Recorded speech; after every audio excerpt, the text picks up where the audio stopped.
welcome everybody to this Steel World YouTube channel. And today we have a very special guest with us, Mr. Santosh Mundada. Mr. Santosh Mundada is a postgraduate from REC Nagpur and has spent 35 years in steel industry in various plants and in various capacities. Today he is executive director in ArcelorMittal Nippon Steels, and we are very happy to have Mr. Mundada with us. Welcome, Mr. Mundada, and welcome to this program. Yeah, good afternoon, Divanji. It's always nice to meet you. Yes, yes. So thanks a lot for introduction. Yeah. So, Mr. Mundada, I would like to ask the first question to you is how is the industry recovering after COVID pandemic, especially after 2 waves of pandemic? I can say that steel industry has been proved as one of the dynamic industry as such. And if you see, no doubt, this first wave was kind of unknown to us. Second wave, little bit, I think nobody has predicted that well, that it would be so soon. If you see the situation in the month of like February this year, from February to April mid, almost it was quiet everywhere. Yes. And then suddenly from April, the way in which second wave has started, and now we see ourselves back in that days where now this effect has gone down a lot. Yes, yes. It has not gone out, but it has gone down. Yes. So during this period, what I have seen about steel industry all over, they have really done very good on productivity, on serving to the customers. And if you see, these are the months where steel industry was at its peak in all the respect. Absolutely, absolutely. So In fact, I may say that the way in which these waves have come, but steel industries have shown a lot of resilience in this respect. Having very bad time for so many years, for steel industries. Yes, yes. And during that time, they have done a wonderful job. That's what I can say. Yes, yes, very true, sir. In fact, the steel industry has, manifested a V-shaped recovery, as many experts say, and it has also helped the community and the nation by supplying vital oxygen at the period when it was a scarcity. And like many other steel companies, I'm sure AMNS has also done its part. Sir, I would like to know what AMNS, what initiatives AMNS has taken to ensure the safety of its employees and the staff, especially in the plant. Yeah, see, basically, AMNS has not only taken the initiatives, but I may say proudly that we have done some pioneer work in some of the areas which I would like to share what we did for employees, what we did for community. Yes, sure. So sure, basically, first of all, you all know that steel industries have supplied a lot of liquid medical oxygen. yes. We never thought, Dhanesh, that we will be coming to the support of community in this way. Of course, steel is supposed to be an infrastructural thing, and we take a part in this even 5 trillion economy, whatever is going to be there. Steel plants will be having a major role to play in that. But in people lives directly, we never thought of, because this oxygen, of course, is a basic ingredient of our steel making. But what we use is a gaseous state. Liquid oxygen that we call LMO, liquid medical oxygen, generally it is just a byproduct, and the product that we use only for our emergencies. Yes. So nobody had a idea and nobody was having a stress on increasing the production of this liquid medical oxygen and all that. But when this situation came and suddenly there was a wave was at peak from April onwards, and then we have seen that everybody was running after oxygen. Yes. And that is the time I can tell you a lot of innovations have gone. We were merely having a capacity of producing 150 to 160 ton per day of LMO with lot of different things. Of course, first thing was that to cut short the production of steel itself, even though steel was in boom, but people's lives were much precious to us than making the money, number one. Yes. Secondly, what we did is we have reduced the production of gaseous itself, second stage. Third stage we did is that we have done some kind of innovations, and then we found if we play with the nitrogen, liquid nitrogen, we can increase the production of oxygen. Okay. And by doing all this, I can proudly say that we have gone up to 160% of oxygen increase. And it was a kind of discovery for us. Mm-hmm. And then this has been followed by many other steel plants also, and this is where the liquid oxygen was supplied. I can tell you, Danesh, that after every 1 ton of liquid oxygen we were running to, and entire team, we had a lot of brainstorming, because 1 ton of liquid oxygen means 100 patients. Yes. And that is what we were counting at our plant. So this is the first thing we have done, we increase it. Second thing is, we have found that in spite of getting to the maximum of our capacity, liquid medical oxygen, that is what we could produce, honestly. Yes. We said that now what can we do? In Surat city alone, we found that a lot of people are dying for oxygen. And on another side, we had 5,000 ton per day of gaseous oxygen. And it was a very, very difficult situation. On one side, you are sitting on oxygen. Second side, people are dying because of oxygen. Then we said that we knew that gaseous oxygen you cannot take to the hospitals. And that is where this wonderful idea clicked. And this idea was shared by our CEO, Mr. Dilip Oman, to our Honorable Prime Minister.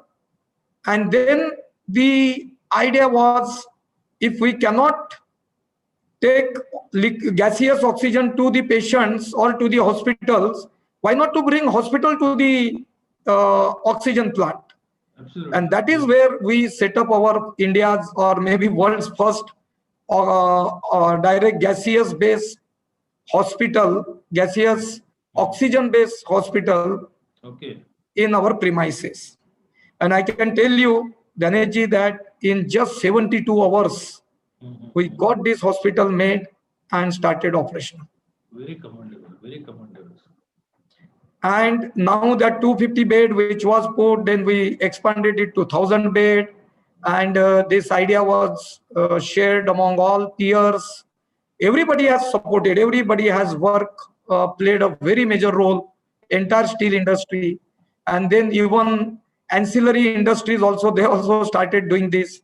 We had a lot of, we made one separate cell just to impart whatever we did. Absolutely, great work, sir, great work. Apart from that, I may say that we had, another thing was that liquid oxygen was there, but then tankers were not there to take it to the remote places. We have converted some 6-7 nitrogen tankers, cryogenic tankers into the oxygen tankers. Okay. We have imported almost 7,000 cylinders, oxygen cylinders, and those are distributed. And we are very, that is kind of satisfaction entire MNS has. We are not satisfied only okay, like steel production, making EBITDA, and all those were one side of story. Yeah. The second thing was that how much liquid oxygen we supplied and all that. So since during the pandemic, we have supplied more than 30,000 ton of liquid medical oxygen.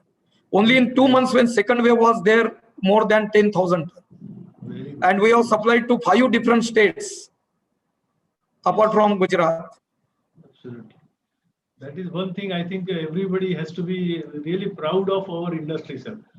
AMNS has done really great job, and I would say not only AMNS, other steel companies also, they have taken up to the supply of oxygen and making COVID centers and making hospitals near the premises and all that. Very great job, sir. Very great job. Sir, You are coming absolutely back- right. Yeah. It is not only MNS.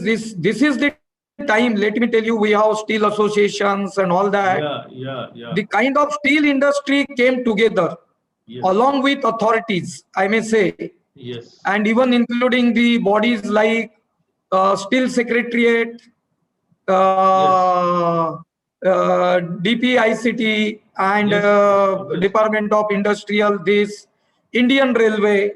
Yeah. All these came, and it was a really great show. I think we miss to see the independence moment of India, but this time was none other than that, and it has brought all together, and everybody has played their major, very vital role. Yes. I can tell you the way, because we were directly interacting with doctors. Good that today is a doctor day. Yes. I really salute all of them. And I'm telling you the way in which doctors have done their work, because our oxygen taking there and they are using it. It was a great performance by all. Okay, great. So that was a great experience for all of us and great satisfaction for all of us. And especially, as you said, AMNS has really done a great job, sir. I must congratulate all the team of AMNS for that. And Thanks a lot. Let's move on to steel industry, sir. Sir, one thing COVID has initiated, or I would say pushed, is digitalization. We are all moving towards digitalization now post-COVID. So what is the status of digitalization in AMNS, especially in the plant? See, it always says that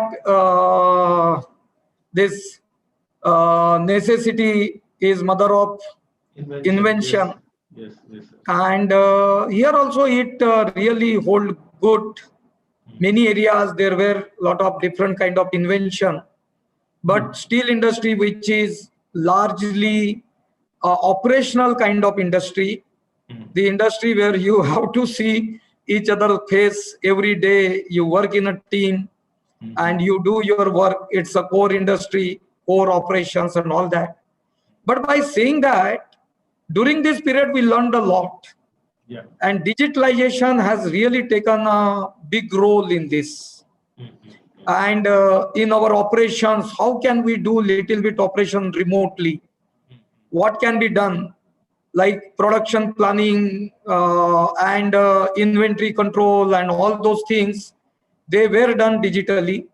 Lot of our meetings, interaction with customer who are our major stakeholders, suppliers and all that has happened on this platform where we are speaking with each other, we are connected with each other. But I would like to give you one very classic example. During this peak COVID period, there was a Dubai customer, very prestigious customer, and they wanted a steel. It was a shipbuilding company.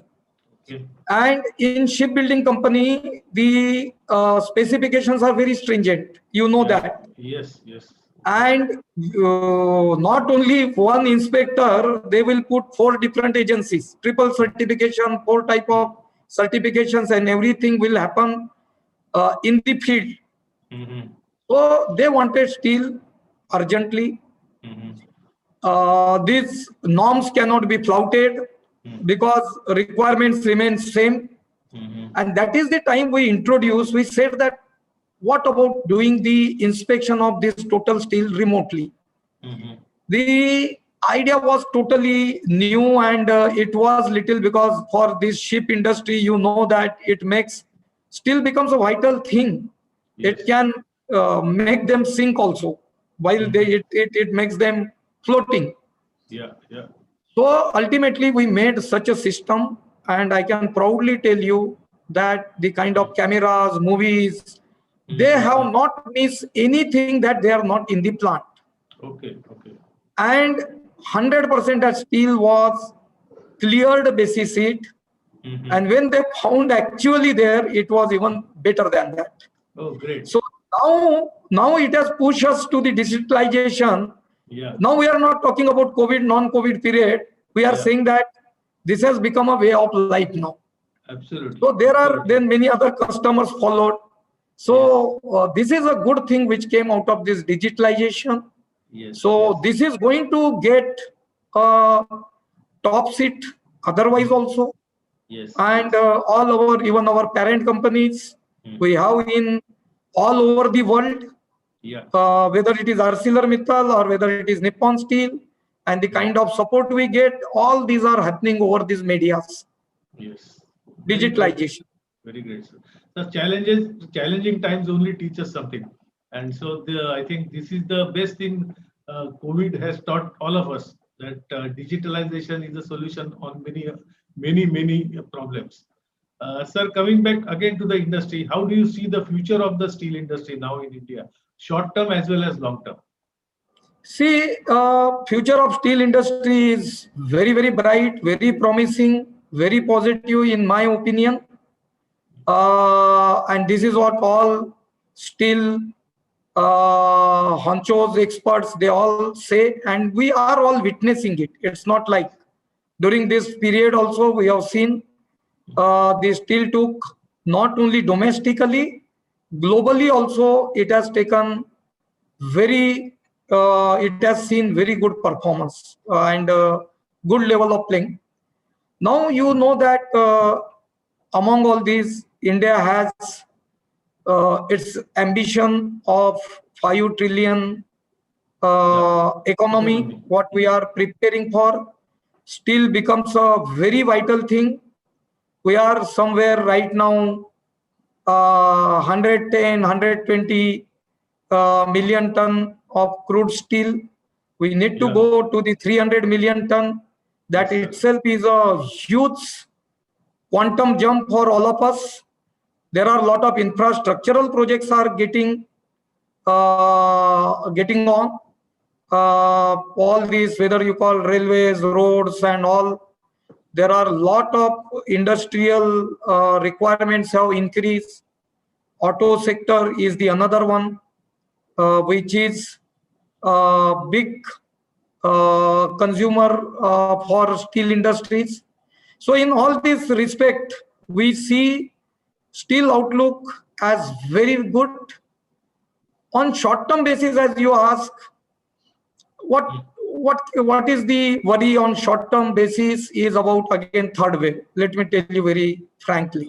Yes, yes. And third wave will come, no doubt. Only good thing is that lot of lessons have been learned out of second wave Mm. all over the world, in India too. Yes, yes. And we are now better prepared for that. And I Yes, think this third wave, in my opinion, it would be there, but it may not hurt that badly to the industries, because industries have a lot of resilience. They have learned how to do. They are pillar of economy, and yes. I think it will keep on moving. And as long as everything is moving, steel will move much faster than any other segment. You know that, because Yes, yes, it is a pillar for all. yes, So yes. I Well, see it very, yeah. very, very promising, very promising. Well said, sir. Well said. And thank you very much for being with us, Mr. Mundada. And thanks very much for your time. Thank you. Thank you. And wishing you also very safe time. You people do a lot. You are really brand ambassador for us, I can say. So lot of this Yes. motivation come Yeah. from people like you, Thank you. Thank you, Mr. Mundada. And and through thanks your for being with magazines. us. Thanks for being Yeah, with yeah. us, sir. So this was Mr. Mundada. He shared his experiences during COVID pandemic, and especially what steps, what initiatives AMNS has taken for the community and their employees in the Hazira. And he also showed his optimism towards the future of Indian steel industry. And it was very good. And this is what we all feel, that Indian steel industry, which has taken a V-shaped recovery, will continue in spite of the third wave, which is expected. I don't know whether it will come or not, but steel industry will continue to grow. And thank you very much for being with us. And here we end this program. Thank you.